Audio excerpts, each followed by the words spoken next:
بسم الله الرحمن الرحيم. درس الجواب أني أندر ندر دفتر متن الدين ولا حول من صوابا. كرمكم بماكي وأنواع العبادة نوني جدوانجل التي قال دوال أمر الله بها قال الله يمر مثل صفة الإسلام والإيمان إقوم إنال ومن ندوانجل الدعاء دعاء دون كثر الله والخوف إكلل والرجاء إتم إنار والتوكل إحولرغل والرغبة إرردغل والرهبة إهلغل والخشوع إيانكنار والخشية إكلل والإنابة إتوبغروتو والاستعانة إولنرغل والاستعاذة إمولرغل والاستغاثة إفابنغل والذبح إهرسغل والنذر إفدغل يتتكّ وغير ذلك إكوهنا ديدو كدي قد يقولون تنهرنا ديدو من العبادة إمد إدوه التي إن أمر الله بها دي الله يمري إن دوه دي الله يمري ووضمي كلها كلا إدوه دوه فب لله كو الله وذني كان كو تنكتي والدليل قليل أنكو تنبدون كون قوله تعالى كونغول الله تودون وأن المساجد نجول الأدن لله كو الله وذني فلا تدعوا وتأند مع الله وندد الله أحدا حي إغوت سورة الجن أودو آية 18 فمن صرف كلا يلتدو كلا إتدو منها إيدو دو نتادو شيئا حي إغود أودني لغير الله كهنا الله أودني قطو هروانا الله فهو هري كانكو أو مشركون كو سيركو دو كافر كو كافر والدليل دليل هريك وكيفير قوله تعالى كونغول الله تودون ومن يدعو كلا ندد مع الله وندد الله إلها آخر ربتي دغو لا on baawo do kono karma kojo on faldi watti la on yeso gano la on duwa wonde baawo do no yeso gaka hore bindo la burhana lahu tay dalil ala namo le bihi edum don kala nodduɗo wondude Allah reweteɗo go'o ɗulle tawi dariɗo ala naamu e ɗum fa innama hisabuhu anduno hasibore makko nden ka o yoɓete ɗon ka o kalkilante ɗon golle makko ɗen inda rabbihi ko ka joomi makko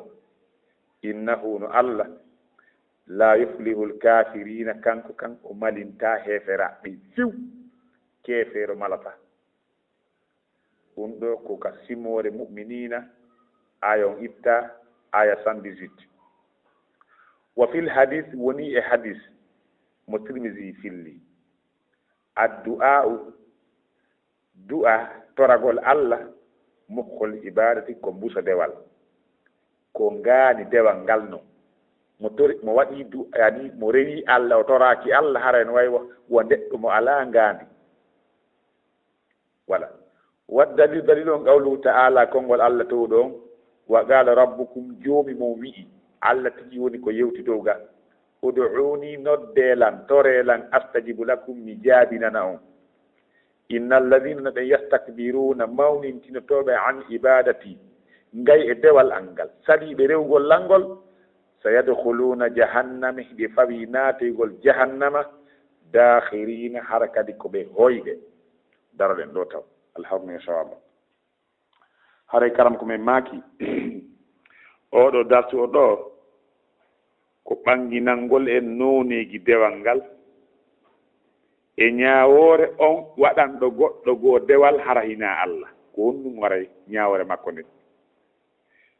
wa anwa'ul ibadati noneji dewe ɗen allati ɗen wiyentode dewe na dewal wiyeten wa anwa'ul ibadati noneji dewe ɗen allati ɗen amara llahu biha ɗi Allah yamiri ɗen dewe ɗe Allah yamiri yo waɗane mithlul islami wal iman sifa ko wiyete islam e iman nokkugo ihsan no waɗa amma enen ɗo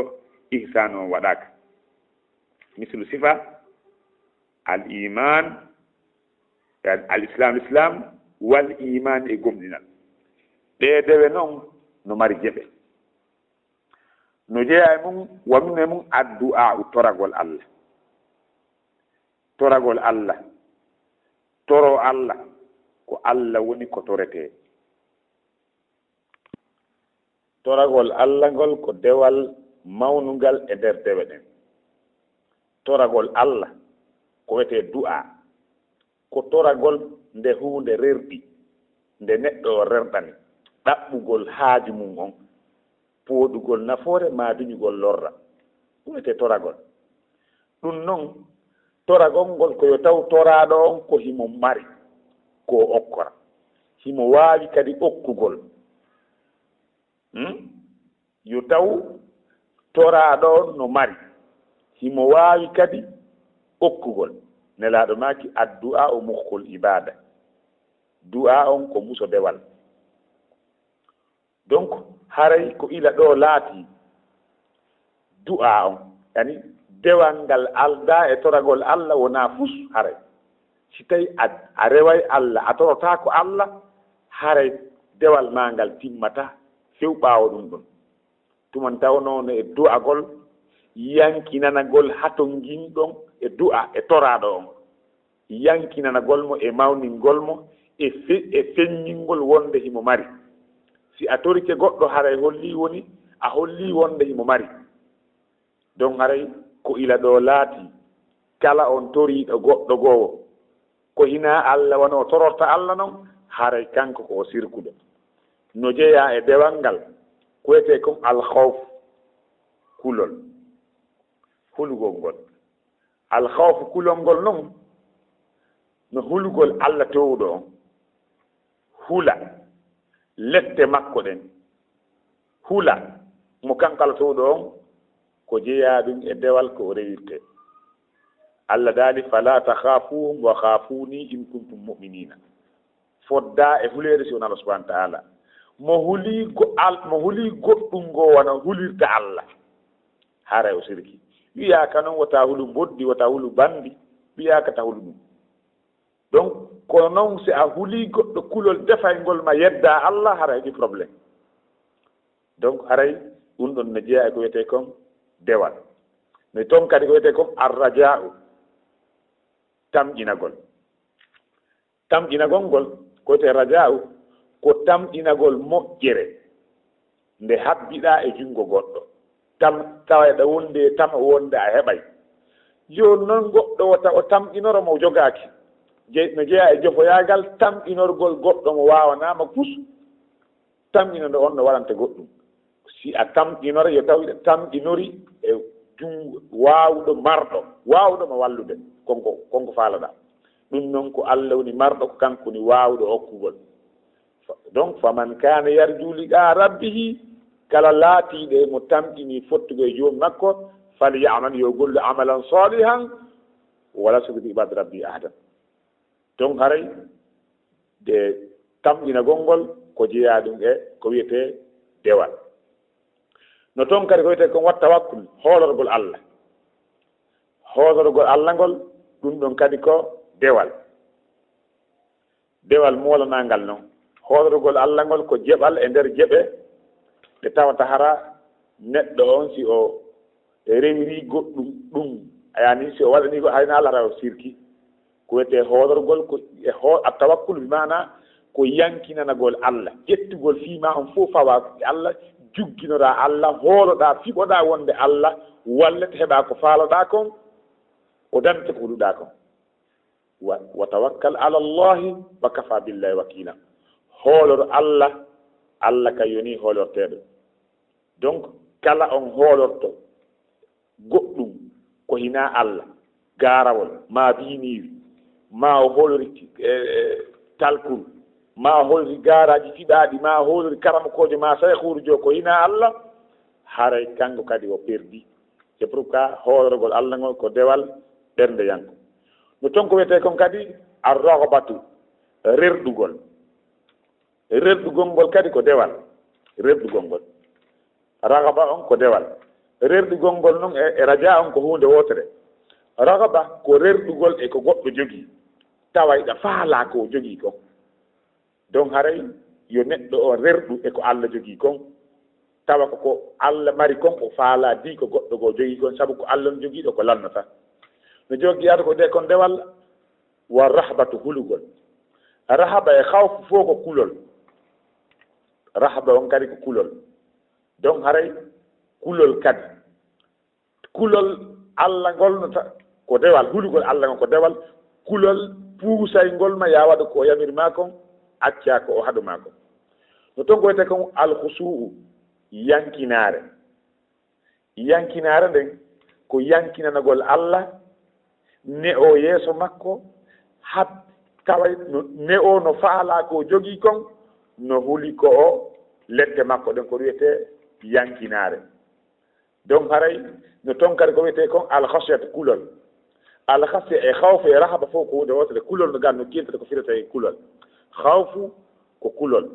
rahabatu ko kulol khasiyatu ko kulol ko wontum khasiya e hawfu on no ɓardiri maana ha ko wontum kulol ngol ko senni hakkunde khasiya e hawfu wonde khasiya on ko wondude e mawningol no hulɗa on wako hulata Allah kon e ko hulata ko moddi na gootum moddi a hulayni kona teddinaandi yaare a hulay kona teddina Allah kan noon ko yiɗa huli mo yiɗa mawnini mo ko ɗum sen hakkunde khasiya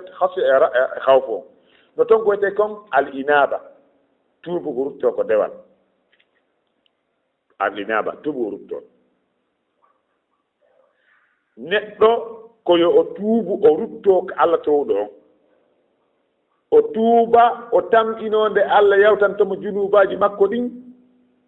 jaɓana mo moƴƴi makko ɗin o eggay kala ko bonni sar tuubugol ngol no toon laɓɓinalngol Allah ninsugol ko feƴƴi kon anni yo wattata acca saanga ka haani ɗon egga e bonndi ɗin donc haray tuuba wurtogol tuubantaki sono Allah anan enen goɗɗo no wiya mi tuubani Allah mi ɓurnanima ɗum wowletake ko Allah tuubante tuubugol ko dewal dogote kon al isti'ana ɗaɓɓugol ballal wallinorgol si a wallinoray wallinor Allah ista anta fasta'in billahi si a wallinoray wallinor hombo wallinor Allah woto isti'ana ko ɗaɓɓugol ballal fii hunnanede haaju yolɗinanede ngoƴo wallinortaake si goɗɗo ma pori fii ballal yo o wallinor Allah sabu ko Allah woni gaynowo ala hay e gooto ko gaynanma goɗɗum si won Allah subahana taala la hawla wala quwata illa billah no togoyte kon al isti'ada mawlorgol isti'ada on ko bakkitagol yani ko fattagol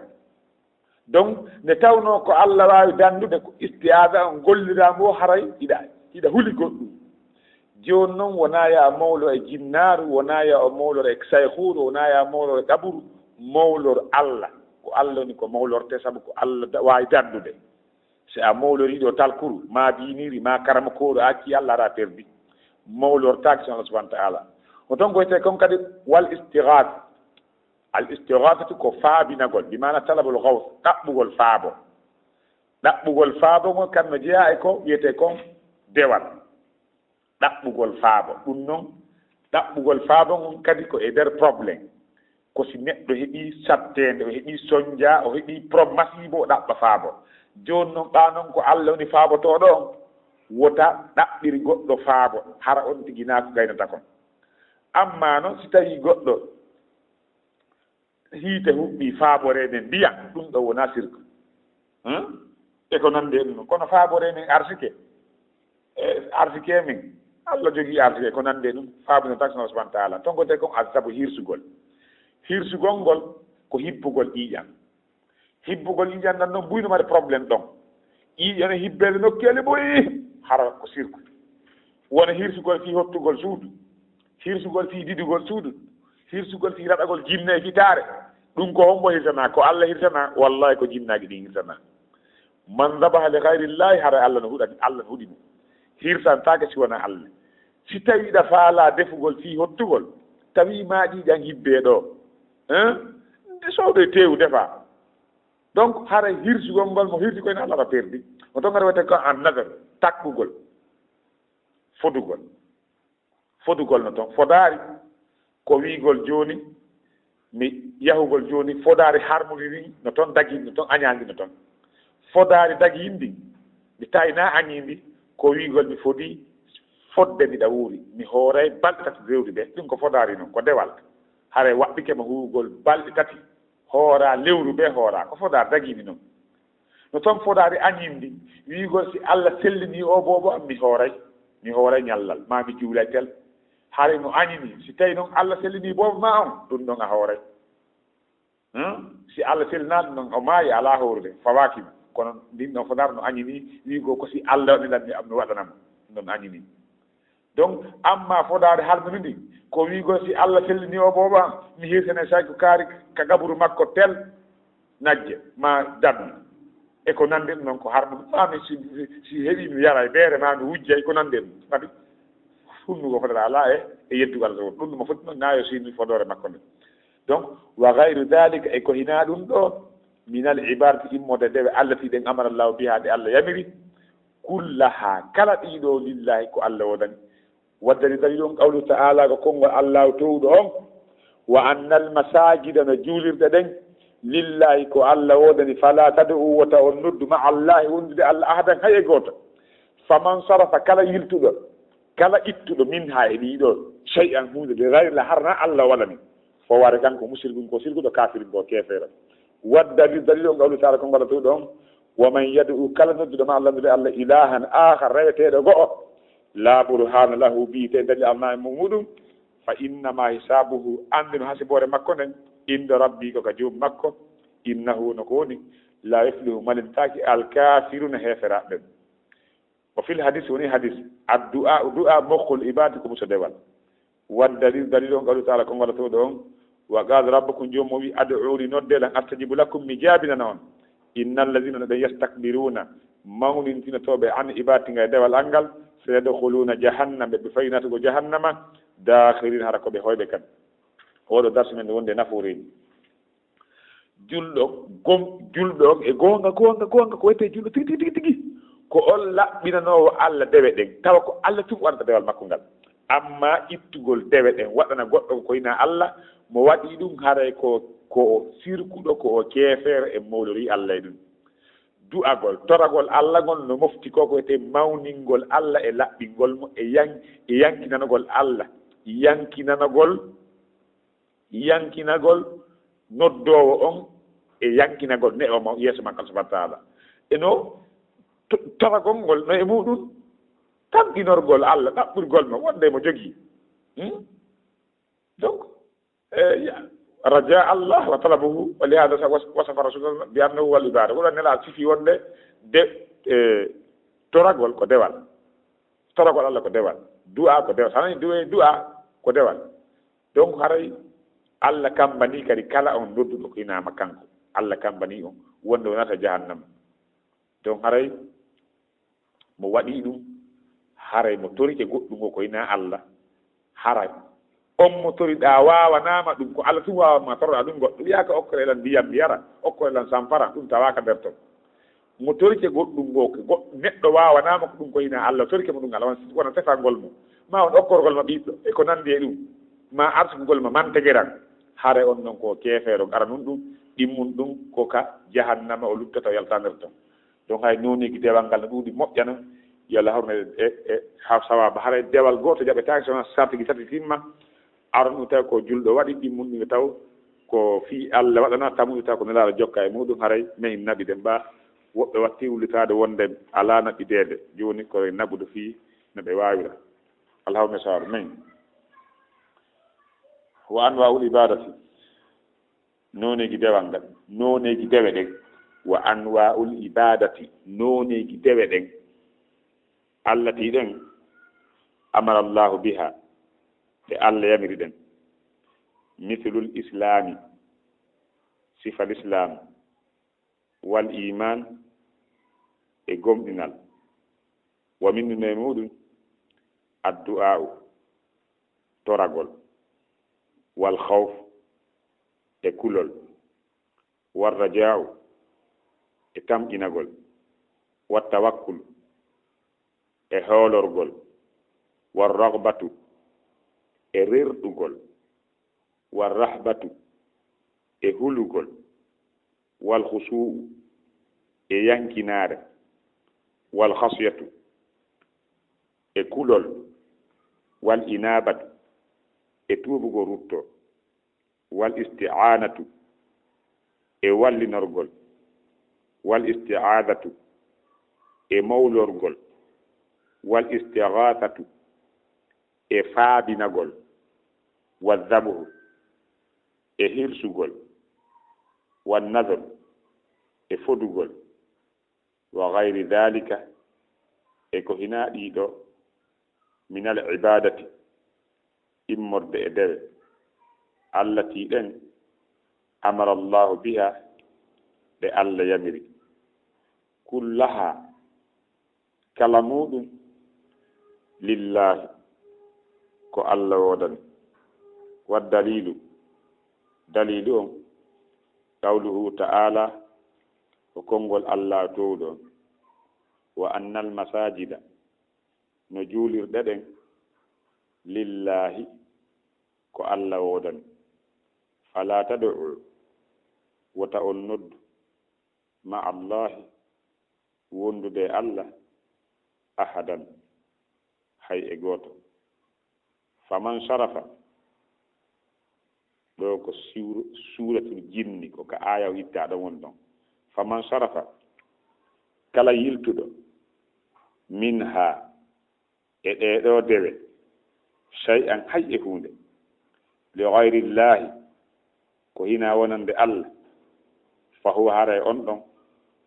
mushrikun ko sirkuɗo kafirun ko o keefeero waddalilu dalilu on qawluhu ta'ala ko konngol allah towɗo on wa man yad'u kala nodduɗo ma allahi wondude e allah ilahan akhara reweteɗo go'o la burhana lahu bihi la on no duga la burhana lahu bihi dalilu alanamo e mum fa innama hisabuhu anduno hasibore makko nen inda rabbihi ko ka joomi makko innahu no ko woni la yuflihu maletake alkafiruna heferaɓe ɓe kasimore huɓinina itta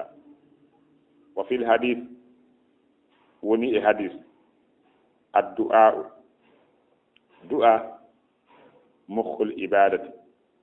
ko mbuso dewal waddalilu dalilu on qawluhu ta'ala ko konngol allah towɗo wa qala rabbukum joomi mo wi'i ud'uni noddelan torelan astajibu lakum mi jaabinana on innal ladhina no ɓen yastakbiruna mawɗintinotoɓe an ibadati ngay e dewal al ngal bi mana ɓe torotako lam ɓen sayadkhuluna hiɓe fawi natugol jahannama kayite jahannama dakhirina hara ko ɓe hoyɓe wallahu a'lam